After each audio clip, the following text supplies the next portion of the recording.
पांडवों की स्वर्ग यात्रा। दुर्योधन को क्यों मिला स्वर्ग। महर्षि वेदव्यास द्वारा रचित ग्रंथ महाभारत का हर किरदार, हर घटना अपने आप में एक खुली किताब की तरह है, जिसमें झांककर आज का इंसान अपने जीवन की किसी भी कश्मकश का हल निकाल सकता है। भगवान श्री कृष्ण के मुखारबिंद से गीता के रूप में निकलने वाला हर शब्द इस जीवन रूपी अथाह समुद्र की गहराइयां जानने में मनुष्य की सहायता करता है।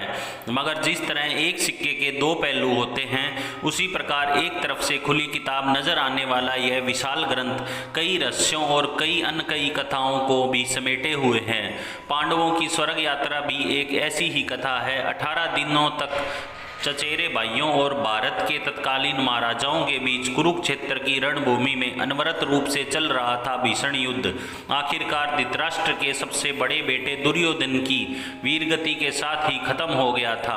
पितामह भीष्म, आचार्य द्रोण, महारथी कर्ण और वीर अभिमन्यु सहित लाखों निरपराध सैनिकों के खून से लथपथ इस युद्ध को संसार के इतिहास का सबसे बड़ा युद्ध माना जाता है। इस युद्ध के बाद अपने 100 पुत्रों के शव पर आंसू बहाने वाले धृतराष्ट्र और गांधारी को राजमहल के ऐशो आराम रास नहीं आए।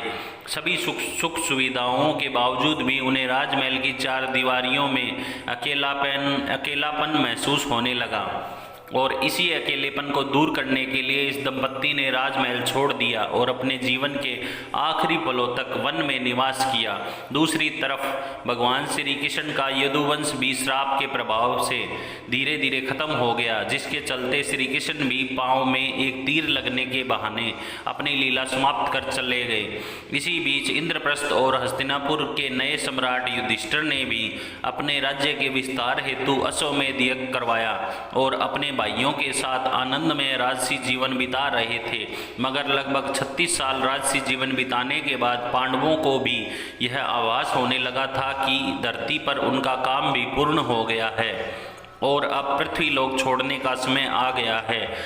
युधिष्ठिर को संपूर्ण राज्य की देखभाल का जिम्मा सौंपने के बाद पांडवों ने अभिमन्यु के पुत्र परीक्षित को हस्तिनापुर का नया सम्राट घोषित किया और सुभद्रा को सबके लालन पालन की जिम्मेवारी देने के बाद महर्षि वेदव्यास से आज्ञा लेकर पांचों पांडव द्रौपदी सहित परलोक गमन की यात्रा पर चल पड़े। अर्जुन ने लोभ वंश अपने गांडीव धनुष और तर्कस का त्याग नहीं किया था और इसलिए पांचों पांडव कई नदियों, पहाड़ों और समुद्रों की यात्रा करते हुए लाल सागर पहुंचे तो वहां अग्निदेव प्रकट हुए और उन्होंने अर्जुन से गांडीव आदि का त्याग करने के लिए कहा, क्योंकि उनका कार्य भी तब तक पूर्ण हो चुका था। अग्निदेव को गांडीव और तर्कस देने के बाद पांडव अपने मार्ग में आगे बढ़े, जहां एक कुत्ता भी उनके साथ साथ चलने लगा था। उत्तर दिशा से पृथ्वी की परिक्रमा करने के बाद केदारनाथ में पांडवों को भगवान शिव के दर्शन हुए, जिन्होंने उनके लिए स्वर्ग का मार्ग प्रशस्त कर दिया,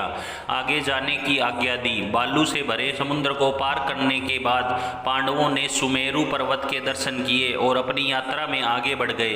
बद्रीनाथ के पास सरस्वती नदी को पार करना द्रौपदी के लिए कठिन था और इसलिए भीम ने एक शिला को नदी के बीचों बीच डाल दिया, जिस पर चढ़कर द्रौपदी ने सरस्वती नदी को पार किया। कहा जाता है कि माण गांव में सरस्वती नदी के उद्गम स्थल पर आज भी वह चट्टान मौजूद है, जिसे वर्तमान में भीमपुल के नाम से जाना जाता है।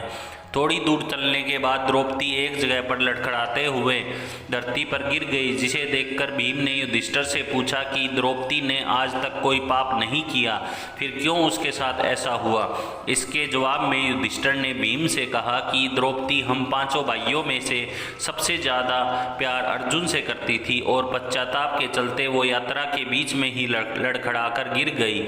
और यह कहकर युधिष्ठिर ने द्रौपदी को देखे बिना अपनी यात्रा जारी रखी, जिसमें उनके साथ 4 भाई और वो कुत्ता भी चलने लगा। थोड़ी देर चलने के बाद सहदेव भी लड़खड़ाकर गिर गए और अपने प्राण त्याग दिए।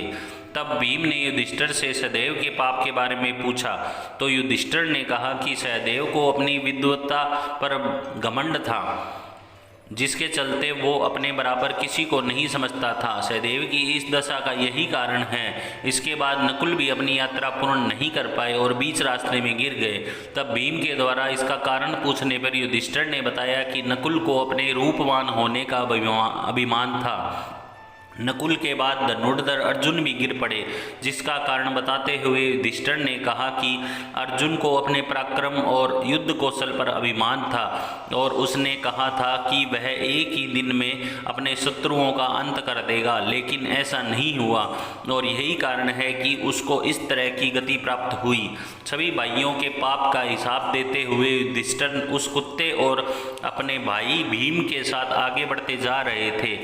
तभी एक जगह महाबली भीम भी गिर पड़े और सभी भाइयों की तरह अपनी इस गति का कारण पूछने पर युधिष्ठिर ने भीम से कहा कि तुम खाते बहुत अधिक थे और अपने बल का झूठा प्रदर्शन करते थे, यही कारण है कि तुम आज इस अवस्था को प्राप्त हुए हो। इसके बाद युधिष्ठिर अपनी यात्रा में आगे बढ़ते गए, जिसमें उनके साथ अब सिर्फ वह कुत्ता था। युधिष्ठिर थोड़ी देर दूर चले थे कि देवराज इंद्र अपने रथ के साथ युधिष्ठिर को स्वर्ग ले जाने के इरादे से उनके सामने प्रकट हो गए। देवराज इंद्र को अपने सामने देखकर युधिष्ठिर ने उनसे कहा कि उनके 4 भाई और द्रौपदी यात्रा के बीच में ही गिर गए थे, उन्हें भी अपने साथ ले जाने की व्यवस्था कीजिए। इसके जवाब में इंद्र ने युधिष्ठिर को बताया कि उनके भाई और द्रौपदी शरीर त्याग कर पहले ही स्वर्ग पहुंच गए हैं और अब आपको शरीर सहित स्वर्ग जाने का मौका मिला है। इसके बाद युधिष्ठिर ने इंद्र से कहा कि यह कुत्ता भी उनके साथ स्वर्ग जाएगा, लेकिन इंद्र ने इसके लिए मना किया। देवराज इंद्र के बहुत समझाने पर भी जब युधिष्ठिर उस कुत्ते के बिना स्वर्ग चलने के लिए तैयार नहीं हुए, तब कुत्ते के रूप में वहाँ उपस्थित यमराज अपने असली रूप में प्रकट हो गए। युधिष्ठिर की शालीनता और सच्चाई को देखकर यमराज बहुत प्रसन्न हुए और उन्हें आशीर्वाद देकर अंतर्धान हो गए। जिसके बाद इंद्र और युधिष्ठिर रथ में बैठकर स्वर्ग की ओर चल पड़े। स्वर्ग पहुंचकर युधिष्ठिर ने देखा कि दुर्योधन भी अन्य देवताओं के साथ स्वर्ग में एक दिव्य सिंहासन पर बैठा हुआ है। युधिष्ठिर ने जब इंद्र से इसका कारण पूछा तो उन्होंने बताया कि दुर्योधन ने भले ही अपने जीवन में झूठ और अधर्म का साथ दिया था, लेकिन अर्जुन और भीम जैसे योद्धाओं से हिचकिचाहट के बिना अपनी हार को सामने देखते हुए भी उसने जिस बहादुरी से युद्ध किया था, उस पराक्रम और साहस की बदौलत आज उसे यह पद प्राप्त हुआ है। देवराज इंद्र की बात सुनकर युधिष्ठिर ने उनसे अपने भाइयों से मिलने की इच्छा जताते हुए कहा कि उनके भाई और द्रौपदी को जिस लोक में जगह मिली है, उन्हें भी उसी लोक में स्थान चाहिए। अपने भाइयों से बेहतर मुझे कुछ भी मंजूर नहीं है। इसके उत्तर में इंद्र ने युधिष्ठिर को एक देवदूत का अनुकरण करने को कहा, जो उन्हें उस लोक में ले जाने वाला था जहां उनके भाई और द्रौपदी मौजूद थे।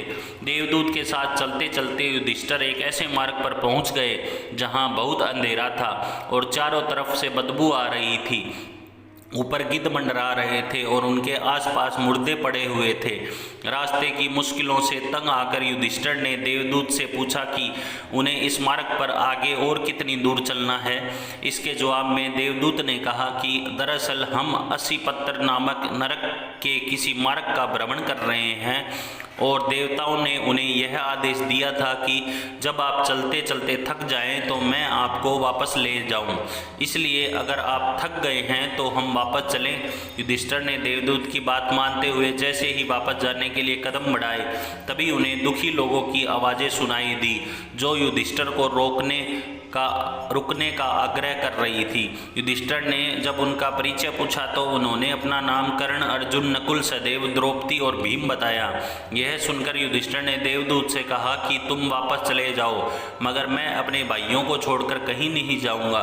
देवदूत ने यह बात स्वर्ग पहुंचकर इंद्र को बताई और कुछ समय बाद देवराज इंद्र स्वयं उस स्थान पर पहुंच गए जहां युधिष्ठिर मौजूद थे।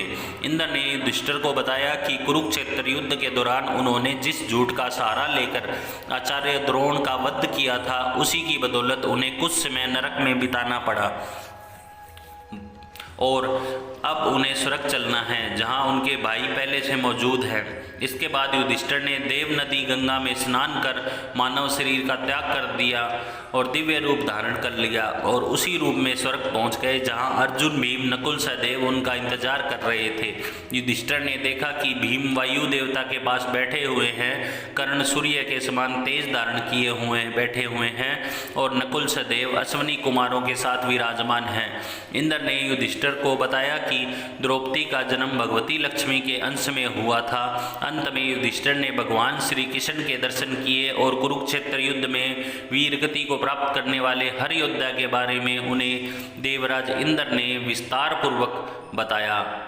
दोस्तों, ये कहानी अगर आपको पसंद आई हो तो कृपया इस वीडियो को लाइक करें और ऐसी ही और भी बहुत सारी कहानियाँ को सुनने के लिए हमारे चैनल को सब्सक्राइब ज़रूर करें। आपका बहुत बहुत धन्यवाद। हम आगे ऐसी ही बहुत सारी रोचक कहानियाँ आपके लिए लाते रहेंगे। कृपया करके चैनल को लाइक करें, शेयर करें, सब्सक्राइब करें। Thank you.